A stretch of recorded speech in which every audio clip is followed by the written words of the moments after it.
സർവകലാശാലകളിലെ VC നിയമനത്തിൽ സർക്കാർ governor അനുനയ നീക്കം പാളി. കാലിക്കറ്റ് സർവകലാശാല VC നിയമനത്തിനായി സെർച്ച് കമ്മിറ്റി രൂപീകരിച്ച് ഗവർണറുടെ നീക്കം പൊളിച്ച് സർക്കാർ പ്രതിനിധി പ്രൊഫസർ എ സാബു പിന്മാറിയതോടെയാണ് ഗവർണർ രൂപീകരിച്ച സെർച്ച് കമ്മിറ്റി അസാധുവായത്.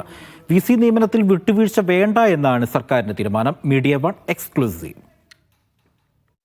കഴിഞ്ഞ ദിവസമാണ് കാലിക്കറ്റ് സർവകലാശാല VC നിയമനത്തിനായി സെർച്ച് കമ്മിറ്റി രൂപീകരിച്ച് ഗവർണർ ഉത്തരവിറക്കിയത്.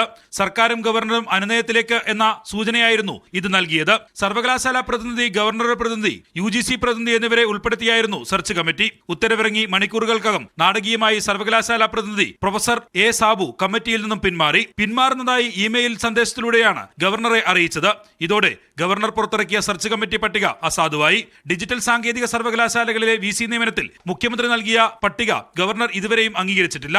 മുഖ്യമന്ത്രിക്ക് അധികാരം നൽകിയത് ചോദ്യം ചെയ്ത് ഗവർണർ സുപ്രീം കോടതിയെ സമീപിച്ചിരുന്നു. ഈ സാഹചര്യത്തിൽ വിട്ടുവീഴ്ച വേണ്ടെന്നാണ് സർക്കാർ തീരുമാനം. അതിനാലാണ് ശാസ്ത്ര സാങ്കേതിക കൗൺസിൽ മെമ്പർ സെക്രട്ടറി കൂടിയായ എ സാബുവിനോട് പിന്മാറാൻ സർക്കാർ നിർദ്ദേശിച്ചത്. സർവകലാശാല പ്രതിനിധിയെ നൽകാത്തതിനാലാണ് VC നിയമനം കഴിഞ്ഞ 2 വർഷമായി മുടങ്ങിയത്. നേരത്തെ കാലിക്കറ്റ് സെനറ്റ് തീരുമാനിച്ച പ്രതിനിധി ഡോക്ടർ ധർമ്മരാജ് അഡാട്ടും സെർച്ച് കമ്മിറ്റിയിൽ നിന്ന് പിന്മാറിയിരുന്നു. മീഡിയ 1 തിരുവനന്തപുരം.